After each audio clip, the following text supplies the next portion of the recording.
And illegal mining activities have been identified as a major setback to the growth and development of the solid mineral sector, contributing meaningfully to the gross domestic product in spite of the huge revenue from the sector. According to the Permanent Secretary in the Federal Ministry of Mines and Steel Development, illegal mining has affected the country's revenue generation through non-payment of royalties. Nigeria is blessed with solid mineral resources, and the mining industry, if exploited well, will help boost the economic growth of the country. But the constant illegal mining activities across the nations has affected the revenue generation from the solid mineral sector. To curb this problem, the Federal Ministry of Mines and Steel Development embarks on strategies to address this. A special mine surveillance task force with members drawn from relevant ministries and security agencies are involved in a capacity building seminar to enhance their knowledge of the ecosystem. Your task as members of this task force is critical to the realization of government's confidence in the sector. As a substitute for oil in revenue generation, there is need for us to find other areas of generating money, generating revenue to support our growing population, to create jobs for our children. Members of the task force are reminded of the mission ahead to root out the menace. The Special Mines Surveillance Task Force will move into the various areas where we have a lot of illegal mining activities and monitor what is going on there and ensure that anybody who wants to undertake mining activities has a license to do so, and that we have our officers who take a record of their production for which they are expected to pay royalties to government. As the government continues to explore other areas to increase the revenue base through solid minerals, citizens are encouraged to desist from activities that will compromise the efforts of the government. All right, let's return to Lagos, where Ijoma is standing by for more reports, including business. Ijoma. Thanks a lot, Ibrahim. Smartphone lovers can now have a variety to pick from Tecno Mobile with the launch of Camon 11 Pro and Camon 11. According to Tecno Mobile, the two new editions have been upgraded with very high technological features for easy use and style. This performance creates the atmosphere for the business of the evening.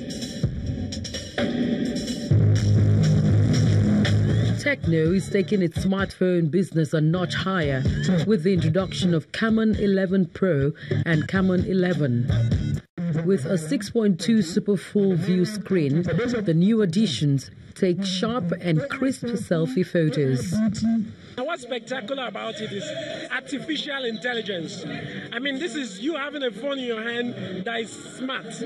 Smart to detect where you are, what you want to do, and all you just have to do is just tap the button. The AI part is artificial intelligence.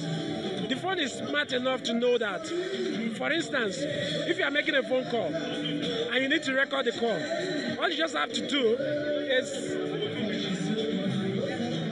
is tap the fingerprint scanner at the back of the phone. When you're making your phone call, just tap it and your call is recorded. In a grand style, Tecno introduces Camon 11 Pro and Camon 11 into the Nigerian markets.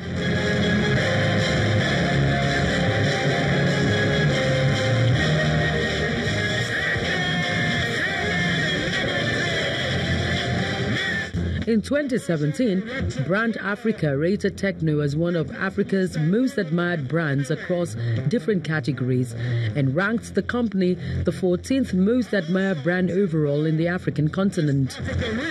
Today, Tecno has moved higher to the 7th place on the same category scale. Because it's all about the customer, so we will keep invest heavily in research to bring more customized product like Camon 11 into this market, And that's also a very good, that's also a very good plan for our partner to make more margin. With a 3,750 AH battery, Techno says users of Camon 11 Pro and Camon 11 can now enjoy about 90 hours of non-stop music.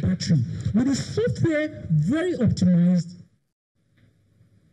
Access to clean toilets is a right, not a privilege, and that's the position highlighted by the management of Reckitt Benckiser at the commemoration of this year's World Toilet Day.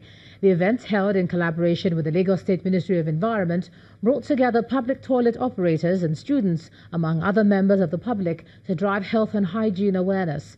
According to the managing director of Reckitt Benckiser West Africa, the company is passionate about making a difference in society. Reckitt Benckiser, the company behind popular toilet cleaning brand Harpic, is raising awareness about the need for improved access to sanitation systems as it marks this year's World Toilet Day in Lagos. The event, held in collaboration with the Lagos State Ministry of Environment, is a time to sensitize the public about the health implications of open defecation. Diarrhea, which is a very common disease, which is a fallout of open defecation, I believe kills more lives than HIV and measles put together. Again, another shocking fact. So today, on this World Toilet Day, on behalf of Reckitt Benckiser, on behalf of my entire team, we would love to rededicate the company's purpose again to partner with the government in driving awareness on health and hygiene. On our part, as advocates of clean and hygienic environment, it behoves us to join the global crusade, spread the awareness, inspire environmentally friendly actions, and support in facilitating the provision of sustainable sanitation systems that will work in harmony with our ecosystem. More than 2.4 billion people globally lack access to improved sanitation, and about 1 billion people practice open defecation. We are working together with, for instance, Lagos State government to provide public toilets, together with the toilet owners to provide clean toilets, to provide education, and there's more work to do. So we're very committed to continue the work until everybody has access to a clean and hygienic toilet. The call for action goes beyond creating awareness at the event. For Reckitt Benckiser, this is more about impacting its purpose of healthier lives and healthier homes in Nigeria through continuous education and advocacy. From health, let's take a look at some business news. Here's Melinda Akinlami.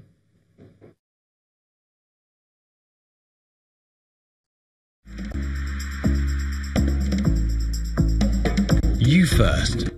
First Bank.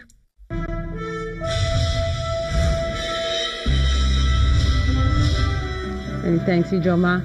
An economist and chief executive of CFG Advisory, Mr. Tilewa Adebajo, has asked both the Buhari administration and the Atiku Abubakar team to provide more insight on their policy document in the areas of privatization, ease of doing business, and economic growth.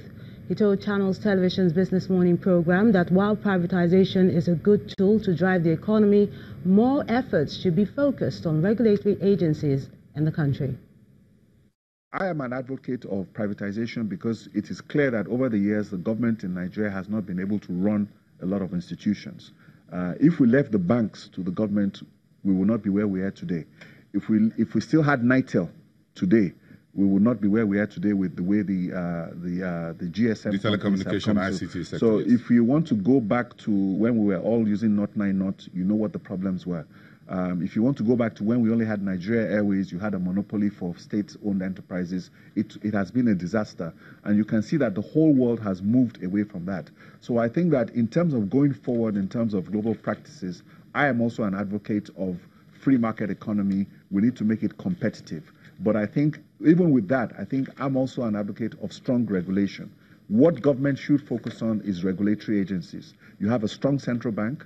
You have a strong Ministry of Aviation. You have a strong NCC to be able to regulate those sectors. I think that is where government should focus its efforts. Human resources management in Nigeria has taken a new dimension as 4 new international standards adopted for national use were launched by the Standard Organization of Nigeria. The SON Director of Special Duties, Mr. Richard Agu, explains to a gathering in Abuja that the adoption of the international standards were driven by the need for uniform practice, compliance with relevant human resources laws in Nigeria, amongst other factors. The International Monetary Fund, IMF, says South Africa's economic recovery plans face serious difficulties with growing debt of state firms and capital outflows as a result of global trade tensions. In October, South Africa's economy expanded by 0.8%, down from a previous forecast of 1.5%, while the country's treasury predicted a growth of 0.7%.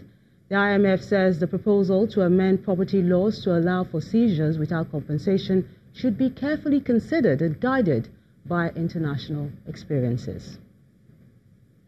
Now let's check out those oil prices. They plunged as much as 7% today, snapping 4 days of gains and renewing a sell-off that pushed crude futures into a bear market territory.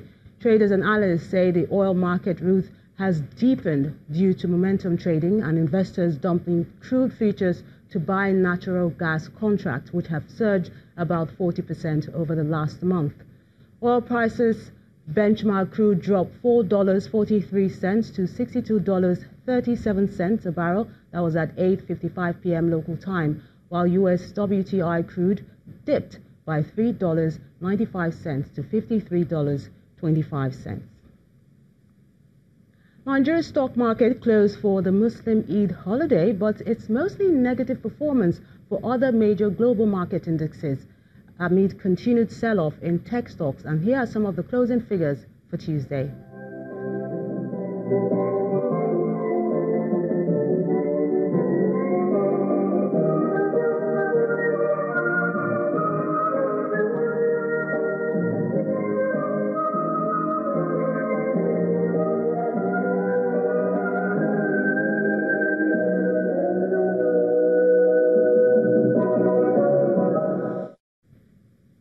That's Business News. It's back to you, Joma.